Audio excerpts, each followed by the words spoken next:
गतकाली संध्यारे राज्य सरकार कैबिनेट एक गुरुत्वपूर्ण बैठक थिला एवं सेथिरे 11टी विषय उपरे आलोचना हेतिला। ता उपरे मु प्रथमे अंतर्दय गृह योजना उपर को जाउछि। अंतर्दय गृह योजना विशेष करिकी समाजर जो माने दुर्बल श्रेणीर लोक अछंती सेमानंकु अंतर्दय गृह योजना रे पक्का घर जोगै देबा एवं सेमानंकर जीवन धारणर मानर परिवर्तन आनिबा ये होची राज्य सरकारंकर गोटिए नुआ स्वतंत्र आमर योजना। विशेष करिकी एथिरे प्राकृतिक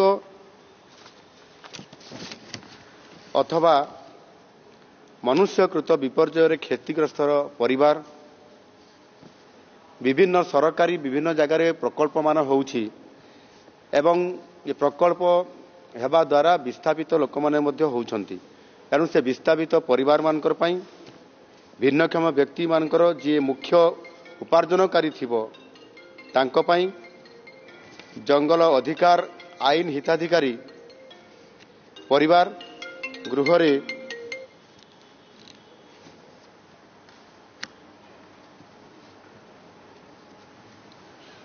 गृह निर्माण योजना उपकृत जो माने हेई पारुनाती साधारणतः भाव जो प्रधानमंत्री आवास योजना रे जो लोक मान को योग्य हिताधिकारी घर दिया जाउछि सेमानंक भितर भी किछि लोक बेले बेले वंचित हो जाउछंती कौनसी ना कौनसी कारणरू सेही योग्य परिवार को मध्य ये जो योजना जोटा अंतर्दय गृह योजना नुआ स्कीम करागला राज्य सरकार द्वारा इथिरे सेमानंकु पक्का घर जोगे दिया जिवो। एथिरे जो प्रधानमंत्री आवास योजनार जेभली भाव से घरर रूपरेख अच्छी ठीक से भली भाव जोगे दिया जिवो। 1,20,000 टंकार आर्थिक सहायता सेमानकु जोगे दिया जिवो एवं एथिरे अन्य 2,25,000 नूतन पक्का घर आसंता 3 वर्ष भितरे सेमानकु तालिकाभुक्त करिकरी सेमानकु ये गृह जोगे दिया जिवो। एवं ताहा सहित जमिति आमर प्रधानमंत्री आवास योजना रे गोटाए बोनस देवार योजना करा जाइछि जो थे कि गोटे घर जदि 4 मास भितरे से घर समाप्त हो जाउछि ताहले से 20,000 टंका बोनस पाउछि एवं 6 मास भितरे जदि घर को सारिबो ताहले 10,000 टंका बोनस पाउछि। एइटा मध्य से घर उपरे लागू करा जिवो। अर्थात जहाँ प्रधानमंत्री आवास योजना रे जो सिस्टम रे ताकर पई बोनस रे व्यवस्था करा होउछि सेथिरे एमानकु मध्य सेथिरे लागू करा जाई पारिबो।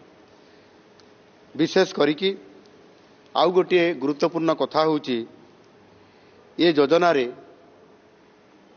जो पक्का घर पई जो संज्ञा हमर अछि डेफिनेशन अछि ताकू आउ टिके सरलीकरण करा जाउछि।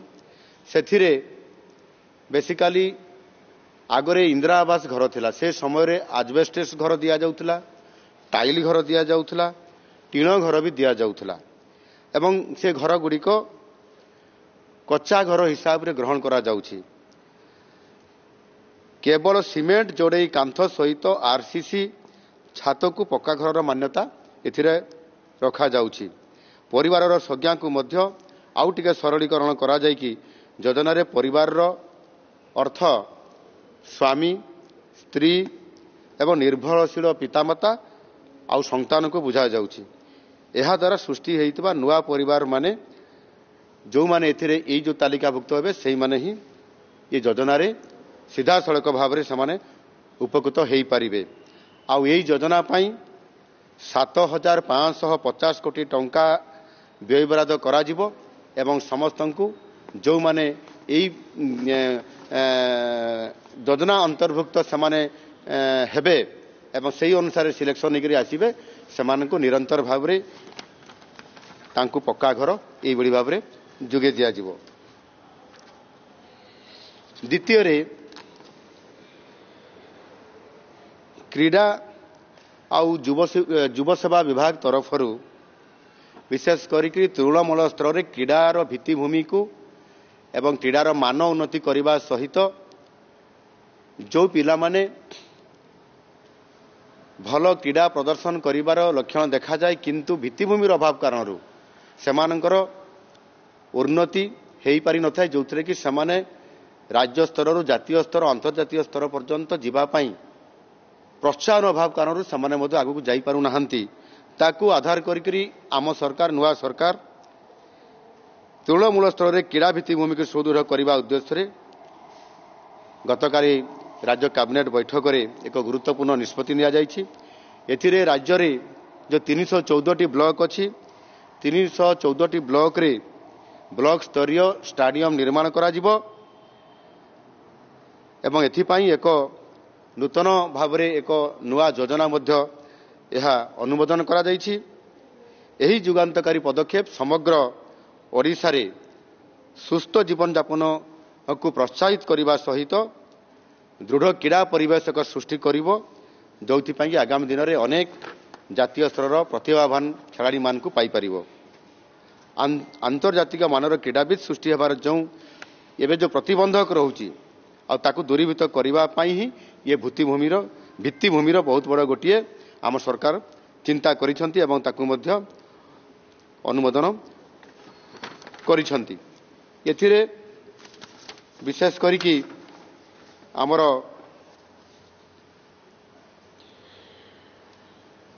प्रति राज्यर प्रति जिले में जोठी ब्लॉक स्तरीय जो आमर स्टाडियम जो आवश्यकता अच्छी ता उपरे आम सरकार फोकस करुछंती एवं विशेष करिकी प्रति ब्लॉक रे ब्लॉक हेडक्वार्टर रे किंबा ब्लॉक हेडक्वार्टर पाखरे जदि ब्लॉक हेडक्वार्टर भी नहीं 5 किलोमीटर रेडियस ये भितरे से 12 एकर रु 15 एकर जमी एथिरे सरकारी जमी अथवा आवश्यक हेले मध्य प्राइवेट जमी को मध्य सरकार ताकू नेइकरी सेथिरे फुटबॉल क्रिकेट थ्रो एवं जंप फील्ड सहित athletic track volleyball kho kho kabaddi court badminton tennis table tennis ये खेलर मध्य इंडोर हॉल व्यवस्था माध्यम करा जाई परिबो एवं जो गुड़िक आमर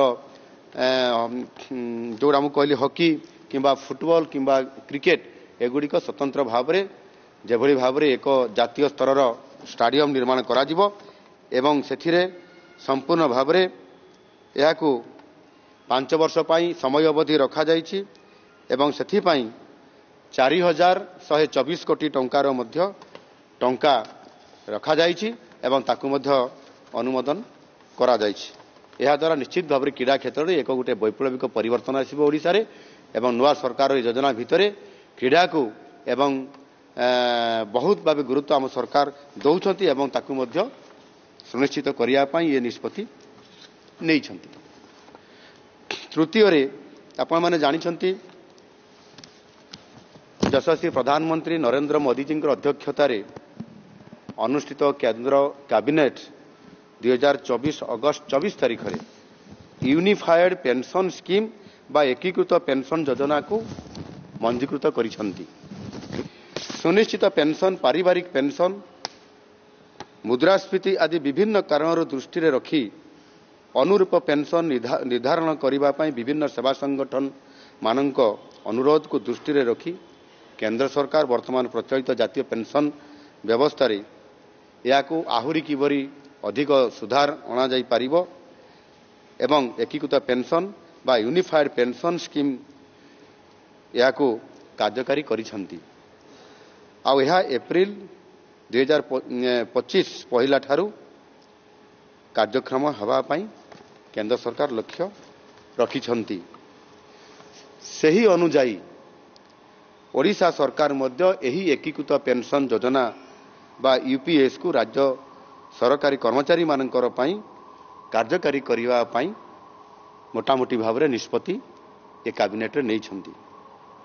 जो कर्मचारी माने एनपीएस नेशनल पेंशन स्कीम ବ୍ୟବସ୍ଥାରେ ପେନ୍ସନ୍ ପାଇବା ପାଇଁ ଯୋଗ୍ୟ ବିବେଚିତ ହୋଇଛନ୍ତି ସେମାନଙ୍କର ପାଇଁ ଏହି ବ୍ୟବସ୍ଥା ଲାଗୁ କରିବା ନିମନ୍ତେ ରାଜ୍ୟ ସରକାର କ୍ୟାବିନେଟ୍ରେ ବିଧିବଦ୍ଧ ଭାବରେ ନିଷ୍ପତ୍ତି ନେଇଛନ୍ତି। ଏକୀକୃତ ପେନ୍ସନ୍ ଯୋଜନା ବା ୟୁପିଏସ୍ର ପ୍ରମୁଖ ତାଙ୍କର ବଡ଼ ବୈଶିଷ୍ଟ୍ୟଗୁଡ଼ିକ ମଧ୍ୟ ମୁଁ ଆପଣମାନଙ୍କ ପାଖରେ ରଖିବା ପାଇଁ ଚାହୁଁଛି, ଯେଉଁଟା ସୁନିଶ୍ଚିତ ପେନ୍ସନ୍ 25 ବର୍ଷର ସର୍ବନିମ୍ନ ଯୋଗ୍ୟତା ଅର୍ଜନକାରୀ ସେବା ଅବଧି ପାଇଁ ଅବସର ପୂର୍ବର 12 ମାସରେ ମିଳିଥିବା ହାରାହାରି ମୂଳ ଦରମା ବା ବେସିକ୍ ପେ'ର 50% ହାରରେ ପେନ୍ସନ୍ ସେମାନଙ୍କୁ ସିଧାସଳଖ ଭାବରେ ପ୍ରାପ୍ତ ହୋଇପାରିବ।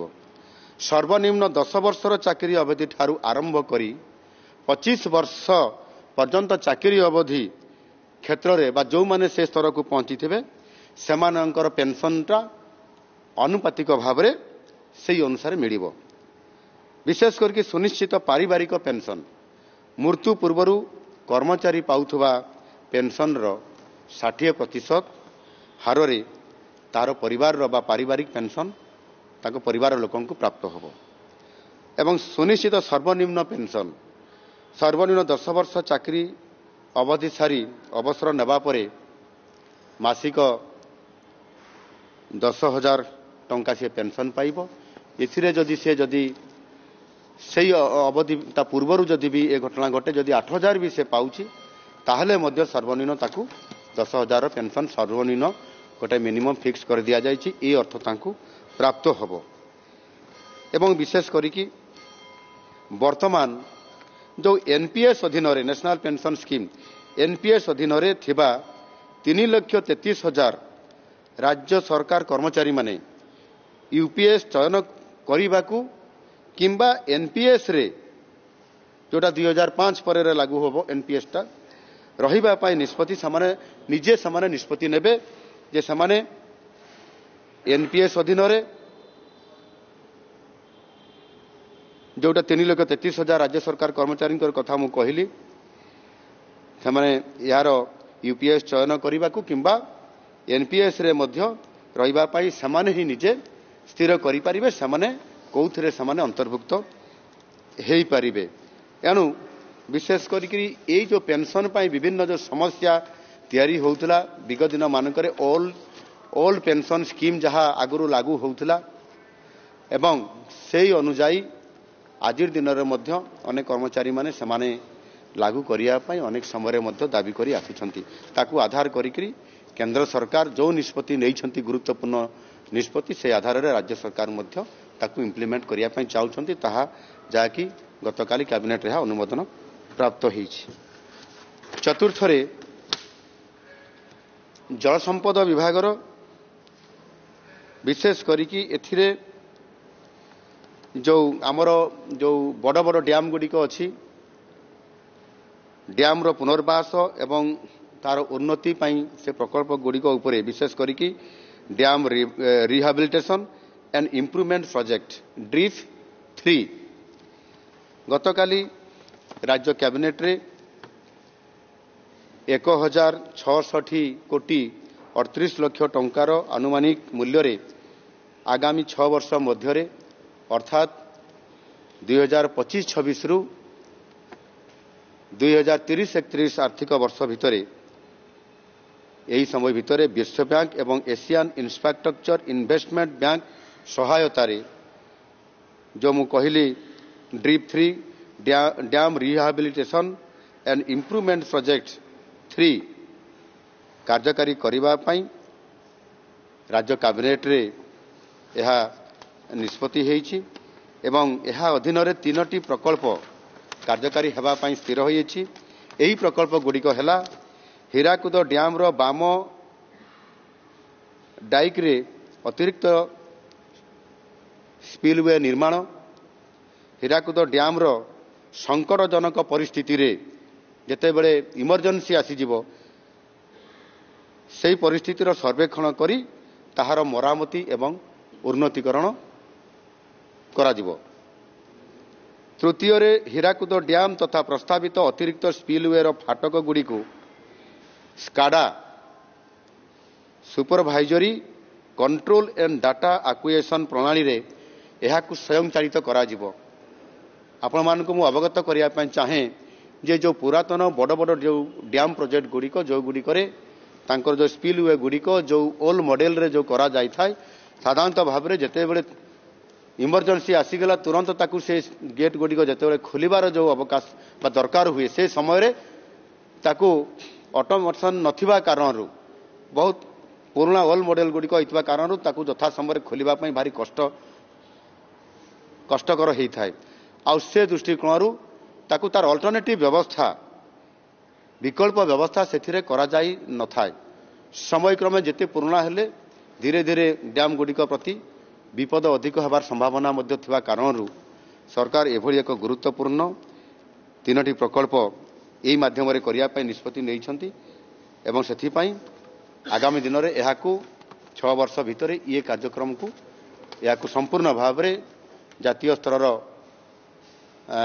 ଇଏ ବିଭାଗର ଜଳସମ୍ପଦ ବିଭାଗର ଅଧିକାରୀମାନଙ୍କ ସହିତ ଆଲୋଚନା କ୍ରମେ ଇଏ ଗୁରୁତ୍ୱପୂର୍ଣ୍ଣ ନିଷ୍ପତ୍ତି ମଧ୍ୟ ଆଜି କ୍ୟାବିନେଟ୍ ରାଜ୍ୟ ସରକାର ଗତକାଲି ନିଷ୍ପତ୍ତି ନେଇଛନ୍ତି। ତା ସହିତ ଆଉ କିଛି ନିଷ୍ପତ୍ତି 11ଟା ନିଷ୍ପତ୍ତି ଭିତରେ ବି ଆମେ ନେଇଛୁ। ସେଥିରେ ମୁଁ ଆପଣମାନଙ୍କୁ ଯେଉଁ ରିପୋର୍ଟ ଗୁଡ଼ିକ ଅଛି ତାକୁ ମଧ୍ୟ ଆପଣମାନଙ୍କ ନିକଟରେ ମୁଁ ପ୍ରଦାନ କରିବି। ବିଶେଷ କରିକି ଲ ବିଭାଗର ଏକ ନିଯୁକ୍ତି ପ୍ରକ୍ରିୟାକୁ ଶୃଙ୍ଖଳିତ କରିବା ଓ ରାଜ୍ୟର ସବଅର୍ଡିନେଟ୍ ନ୍ୟାୟପାଳିକାରେ ନିଯୁକ୍ତି ପାଇଁ ପ୍ରତ୍ୟେକ ଶ୍ରେଣୀର ପ୍ରାର୍ଥୀଙ୍କୁ ସୁଯୋଗ ଦେବାକୁ ଓଡ଼ିଶା ଜିଲ୍ଲା ତଥା ସିଭିଲ କୋର୍ଟର ଜୁଡିସିଆଲ ଷ୍ଟାଫ୍ ସର୍ଭିସେସ୍ ନିଯୁକ୍ତି ପଦ୍ଧତି ଏବଂ ସେବା ସର୍ତ୍ତ ସଂଶୋଧନ ନିୟମ 2008କୁ ସଂଶୋଧନ କରିବା ପାଇଁ ପଦକ୍ଷେପ ନିଆଯାଇଛି।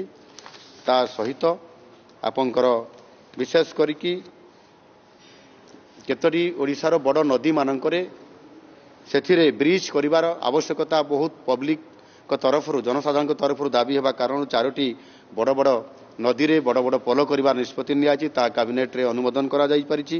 ସେଥିରେ ଓଡ଼ିଶା ସରକାର ଭଦ୍ରକ ଚାନ୍ଦବାଲି ରାସ୍ତାରେ ଥିବା ବୈତରଣୀ ନଦୀ ଉପରେ ଏକ ସେତୁ ଏଥିରେ କେନ୍ଦ୍ରାପଡ଼ା ଏବଂ ଚାନ୍ଦବାଲିକୁ ସଂଯୋଗ କରିବା ପାଇଁ ଏ ନିଷ୍ପତ୍ତି ନିଆଯାଇଛି। ଦ୍ୱିତୀୟରେ କଟକ ଚାନ୍ଦବାଲି ରାସ୍ତାର ଭାରିଗଡ଼ାଠାରେ ଖରସ୍ରୋତା ନଦୀ ଉପରେ ପୁରୁଣା ସେତୁ ନିକଟରେ ଆଡ଼ି ଓ ଚାନ୍ଦବାଲିକୁ ସଂଯୋଗ କରିବା ପାଇଁ ଏକ ବଡ଼ ସେତୁ ନିର୍ମାଣ କରିବାର ରାଜ୍ୟ ସରକାର କ୍ୟାବିନେଟ୍ରେ ଅନୁମୋଦନ କରିଛନ୍ତି। ତା ସହିତ କଟକ ଚାନ୍ଦବାଲି ରାସ୍ତାର ବ୍ରାହ୍ମଣୀ ନଦୀ ଉପରେ ପୁରୁଣା ସେତୁ ନିକଟରେ ଦ୍ୱିତୀୟ ସେତୁ ନିର୍ମାଣ କରିବା ପାଇଁ ରାଜ୍ୟ ସରକାର ନିଷ୍ପତ୍ତି ନେଇଛନ୍ତି ଏବଂ ମହାନଦୀ ଉପରେ ଝାରସୁଗୁଡ଼ା ଜିଲ୍ଲାର ପୂଜାରୀପଲ୍ଲୀ ଘାଟଠାରେ ଏକ ସେତୁ ନିର୍ମାଣ କରିବା ପାଇଁ ବରଗଡ଼ ଜିଲ୍ଲାର ଜୁରିମୁଲିକୁ ସଂଯୋଗ କରିବା ପାଇଁ ଇଏ ବଡ଼ ବଡ଼ ପୋଲ ଗୁଡ଼ିକ ଏଗୁଡ଼ିକ ଉପରେ ନିଷ୍ପତ୍ତି ନିଆଯାଇଛି ଏବଂ ସାଧାରଣତଃ ଭାବରେ ଏ ପୋଲ ଗୁଡ଼ିକ ଆଗାମୀ 3 ବର୍ଷରୁ 4 ବର୍ଷ ଭିତରେ କମ୍ପ୍ଲିଟ୍ କରାଯିବ ଏବଂ ସେଥିପାଇଁ ଆବଶ୍ୟକ ଅର୍ଥ ମଧ୍ୟ ମଞ୍ଜୁର କରାଯାଇଛି। ତା ରିପୋର୍ଟ ମଧ୍ୟ ମୁଁ ଆପଣମାନଙ୍କୁ ପ୍ରଦାନ କରୁଛି। ଏବଂ ସେହିଭଳି ଭାବରେ ଶକ୍ତି ବିଭାଗର ଓଡ଼ିଶା ଅକ୍ଷୟ ଶକ୍ତି ନୀତି 2022 OREP 2022ର ସଂଶୋଧନ ପ୍ରସ୍ତାବ ଗୋଟିଏ ମଧ୍ୟ ଏଥିରେ ଆସିଛି। ସେଥିରେ ବିଶେଷ କରିକି ରାଜ୍ୟରେ ନବୀକରଣ ଯୋଗ୍ୟ ଶକ୍ତି ପ୍ରକଳ୍ପର ବିକାଶ ପାଇଁ ଏକ ଅନୁକୂଳ ବାତାବରଣ ସୃଷ୍ଟି କରିବା ପାଇଁ ଓଡ଼ିଶା ଅକ୍ଷୟ ଶକ୍ତି ନୀତି 2022 ଓଡ଼ିଶା ରିନ୍ୟୁଏବଲ୍ ଏନର୍ଜି ପଲିସି 2022 ପ୍ରଣୟନ କରାଯାଇଥିଲା। ତେବେ ଏହି ନୀତିର କାର୍ଯ୍ୟାନ୍ୱୟନରେ ଚିହ୍ନଟ ହୋଇଥିବା ପରିଚାଳନାଗତ ଅସୁବିଧାକୁ ଦୃଷ୍ଟିରେ ରଖି ନୀତିକୁ ଅଧିକ ଆକର୍ଷଣୀୟ କରିବା ପାଇଁ ସରଳୀକରଣ କରିବା ପାଇଁ ଆଜି ଗତକାଲି ରାଜ୍ୟ କ୍ୟାବିନେଟ୍ରେ ଏହା ସଂଶୋଧିତ ପ୍ରସ୍ତାବ ଅନୁମୋଦନ କରାଯାଇଛି। ଏ ବାବଦରେ ଡିଟେଲ୍ସ ମଧ୍ୟ ମୁଁ ଆପଣମାନଙ୍କୁ ରିପୋର୍ଟ ଦେଉଛି। ଏବଂ ଆଉ ଗୋଟିଏ ସାଧାରଣ ପ୍ରଶାସନ ଏବଂ ସାଧାରଣ ଅଭିଯୋଗ ବିଭାଗର ଓଡ଼ିଶା ଲୋକସେବା ଆୟୋଗ ସେବା ସର୍ତ୍ତାବଳୀ ବିନିୟମ 1952ର ଗୋଟିଏ ସଂଶୋଧନ ପ୍ରସ୍ତାବ ଆସିଥିଲା। ତାକୁ ମଧ୍ୟ ଆମ କ୍ୟାବିନେଟ୍ ଅନୁମୋଦନ କରିଛନ୍ତି। ଯଦି କୌଣସି ବ୍ୟକ୍ତି ଆୟୋଗର ଅଧ୍ୟକ୍ଷ କିମ୍ବା ସଦସ୍ୟ ଭାବେ ନିଯୁକ୍ତ ହୁଅନ୍ତି ଏବଂ ତାଙ୍କ ଅନ୍ତିମ ନିର୍ଦ୍ଧାରିତ ବେତନ ଯାହାକି ଅଧ୍ୟକ୍ଷ ଓ ସଦସ୍ୟଙ୍କ ପାଇଁ ଯଥାକ୍ରମେ ମାସିକ 2,25,000 ଟଙ୍କା ଓ ମାସିକ 1,82,000 ଟଙ୍କା ଠାରୁ ଅଧିକ ହୋଇଥିବ ତେବେ ସେ ସରକାରୀ ଚାକିରିରେ ଥିବା ସମୟରେ अंतिम ବେତନରୁ ମୋଟ ପେନସନ୍ ରାଶିକୁ ବାଦ ଦେଲା ପରେ ଯେଉଁ ରାଶି ଉପନୀତ ହେବ ତାକୁ ପାଇବାର ସେ ହକଦାର ହୋଇପାରିବେ। ଏ ପ୍ରକାରର ଗୋଟିଏ ଅନୁମୋଦନ ତାକୁ କରାଯାଇଛି କ୍ୟାବିନେଟ୍ରେ। ମୁଁ ଏ ସମସ୍ତ ପେପର୍ସକୁ ମଧ୍ୟ ଆପଣମାନଙ୍କ ପାଖରେ ମୁଁ ରଖିବି। ବଡ଼ ଏବଂ ଗୁରୁତ୍ୱପୂର୍ଣ୍ଣ ନିଷ୍ପତ୍ତି ଆମ ରାଜ୍ୟ ସରକାର ଯେହେତୁ ଆଜି ଗତକାଲି ସନ୍ଧ୍ୟାରେ ଏ କ୍ୟାବିନେଟ୍ ବସିଥିଲା ବିଳମ୍ବ ପର୍ଯ୍ୟନ୍ତ ଆଉ ସେଥିପାଇଁ ଆଜି ମୁଁ ଆପଣମାନଙ୍କ ନିକଟରେ ଏ କଥାକୁ ରଖିଲି। ନିଶ୍ଚିତ ଭାବରେ ଓଡ଼ିଶାକୁ ଆଗକୁ ନେବା ପାଇଁ ଏକ ସମୃଦ୍ଧ ଓଡ଼ିଶା ଗଠନ କରିବା ଭିତରେ ସବୁ ବର୍ଗର ସବୁ ବିଭାଗକୁ ଗୁରୁତ୍ୱ ଦେବା ଆମ ସରକାର ଯେଭଳି ଭାବରେ ଯାହା ଆମେ ନିଷ୍ପତ୍ତି ନିର୍ବାଚନ ପୂର୍ବରୁ କରିବା ପାଇଁ ସଂକଳ୍ପ ପତ୍ରରେ ସ୍ଥାନ ଦେଇଥିଲୁ ଏବଂ ସଂକଳ୍ପ ପତ୍ରରେ ଯେଉଁଗୁଡ଼ିକ ମଧ୍ୟ ସ୍ଥାନ ନାହିଁ କିନ୍ତୁ ଗୁରୁତ୍ୱପୂର୍ଣ୍ଣ ନିଷ୍ପତ୍ତି ଲୋକଙ୍କର ନିଷ୍ପତ୍ତି ହେବା ପାଇଁ ଯେଉଁଗୁଡ଼ିକ ଆବଶ୍ୟକତା ମନେ ହେଉଛି ତାକୁ ଆମ ସରକାର ନିରନ୍ତର ଭାବରେ ଲୋକଙ୍କୁ ସେବା ଯୋଗାଇ ଦେବା ପାଇଁ ଓଡ଼ିଶାର ସର୍ବାଙ୍ଗୀନ ବିକାଶ କରିବା ପାଇଁ ତ୍ୱରିତ ପର୍ଯ୍ୟାୟରେ କାମ କରିବା ପାଇଁ ସଂକଳ୍ପବଦ୍ଧ। ଆଉ ସେଥିପାଇଁ ମଧ୍ୟ ଆମେ ନିରନ୍ତର ଭାବରେ ପ୍ରତି ସୋମବାରକୁ ସୋମବାର ପ୍ରତି ବୁଧବାରକୁ ବୁଧବାର ଅର୍ଥାତ୍ ପ୍ରତି ବୁଧବାରରେ ଇଏ କ୍ୟାବିନେଟ୍ ବୈଠକ ନିଷ୍ପତ୍ତି ନିଆଯାଇଥାଏ। ଆବଶ୍ୟକ ହେଲେ ଶୁକ୍ରବାର କିମ୍ବା ଅନ୍ୟ ବାରରେ ମଧ୍ୟ ନେବାର କୌଣସି ପ୍ରତିବନ୍ଧକ ନାହିଁ। ଆଉ ଗତକାଲିର ନିଷ୍ପତ୍ତି ନିଶ୍ଚିତ ଭାବରେ ଓଡ଼ିଶାର ଜନସାଧାରଣଙ୍କୁ ଓଡ଼ିଶାର କ୍ରୀଡ଼ାପ୍ରେମୀମାନଙ୍କୁ ଓଡ଼ିଶାରେ ଯେଉଁମାନେ ପେନସନ୍ ପାଇବା ପାଇଁ ଯେଉଁମାନେ ବିଭିନ୍ନ ସମୟରେ ତାଙ୍କର ଦାବି କରି ଆସୁଥିଲେ ସେମାନଙ୍କର ପାଇଁ ନିଶ୍ଚିତ ଭାବରେ ଏଇଟା ଗୁରୁତ୍ୱପୂର୍ଣ୍ଣ ନିଷ୍ପତ୍ତି। ସେମାନଙ୍କ ସପକ୍ଷରେ ଏହା ନିଶ୍ଚିତ ଭାବରେ ସେମାନଙ୍କର ଜୀବନ ଜୀବିକାରେ ସହାୟକ ହୋଇପାରିବ ବୋଲି ମୁଁ ଆଶା କରୁଛି। ଧନ୍ୟବାଦ।